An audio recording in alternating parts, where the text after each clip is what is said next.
Exodus chapter 18. When Jethro, the priest of Midian, Moses' father-in-law, heard of all that God had done for Moses and for Israel his people, and that the Lord had brought Israel out of Egypt, then Jethro, Moses' father-in-law, took Zipporah, Moses' wife, after he had sent her back, and her 2 sons, of which the name of the one was Gershom. For he said, I have been an alien in a strange land. And the name of the other was Eleazar. For the God of my father, said he, was mine help, and delivered me from the sword of Pharaoh. And Jethro, Moses' father-in-law, came with his sons and his wife unto Moses into the wilderness, where he encamped at the mount of God.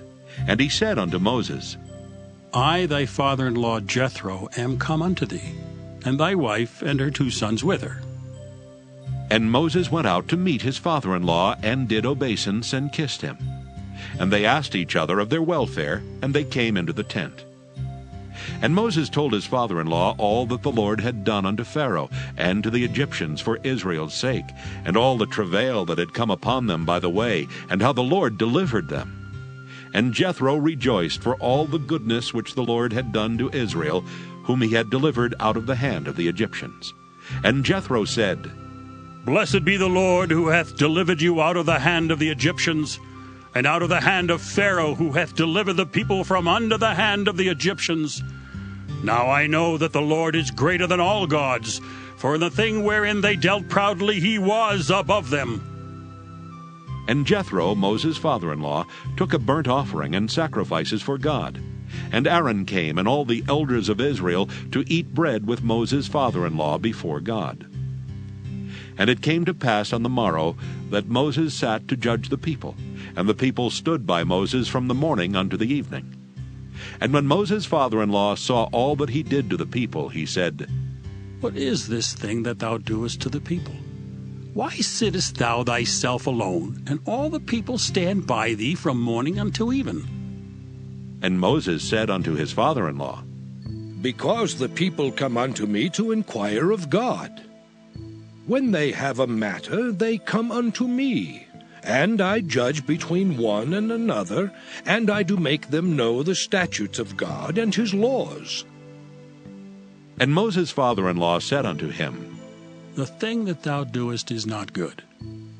Thou wilt surely wear away both thou and this people that is with thee. For this thing is too heavy for thee. Thou art not able to perform it thyself alone.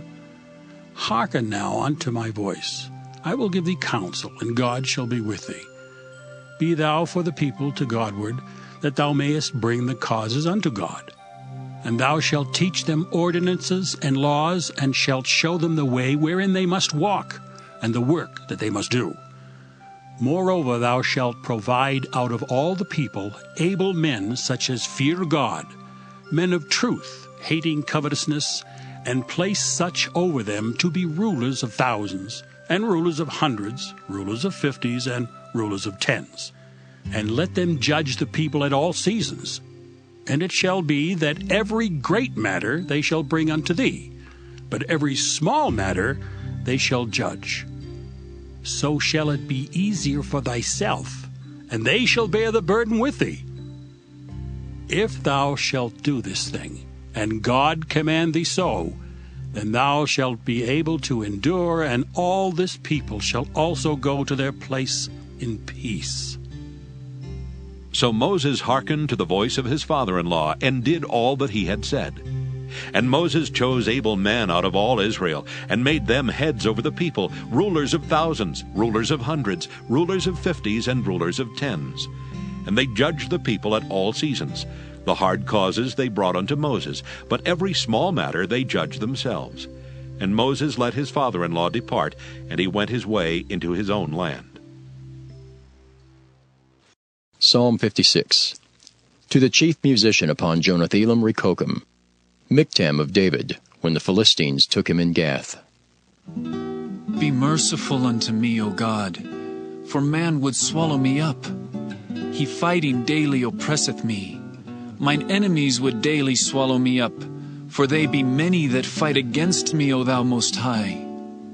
What time I am afraid, I will trust in thee. In God I will praise his word. In God I have put my trust. I will not fear what flesh can do unto me.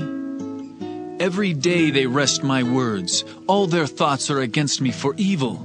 They gather themselves together. They hide themselves. They mark my steps when they wait for my soul. Shall they escape by iniquity? In thine anger cast down the people, O God. Thou tellest my wanderings. Put thou my tears into thy bottle. Are they not in thy book?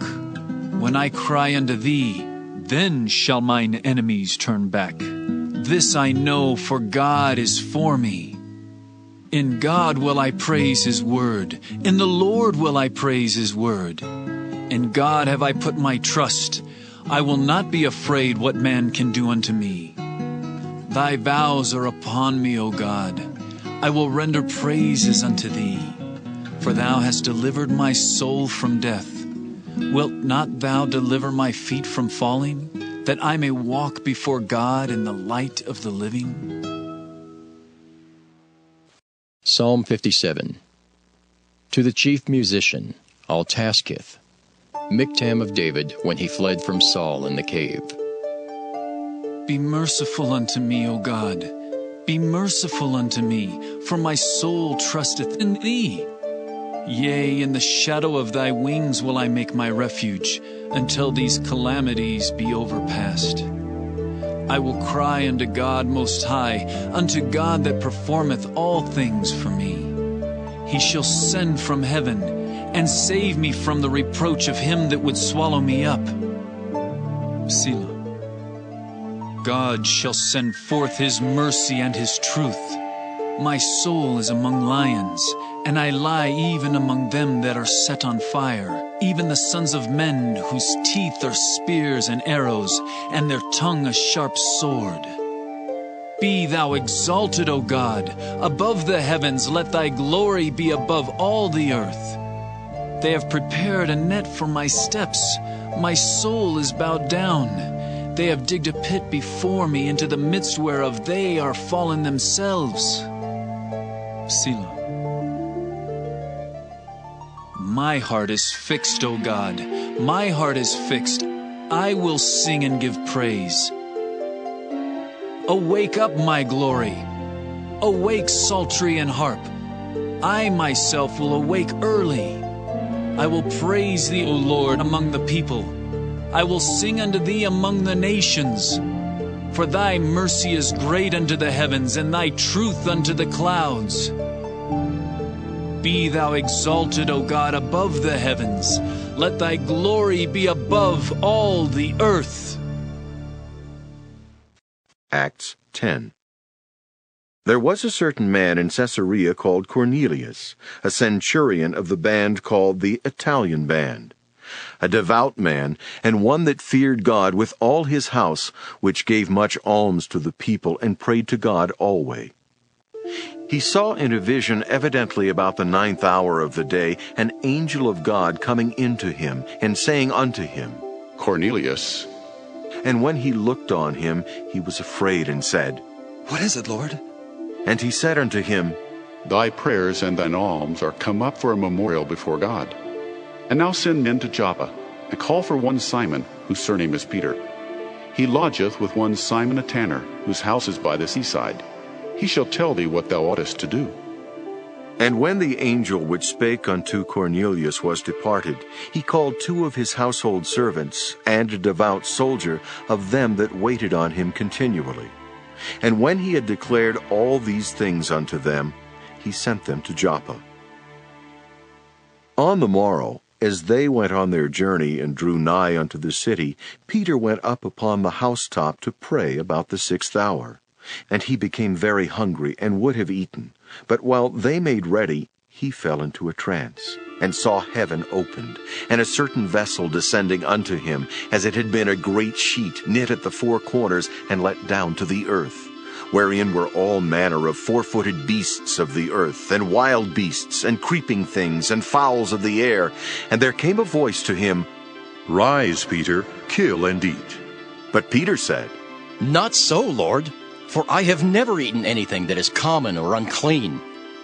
And the voice spake unto him again the second time, What God hath cleansed, that call not thou common.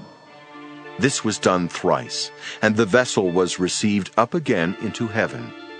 Now while Peter doubted in himself what this vision which he had seen should mean, behold, the men which were sent from Cornelius had made inquiry for Simon's house, and stood before the gate, and called and asked whether Simon, which was surnamed Peter, were lodged there.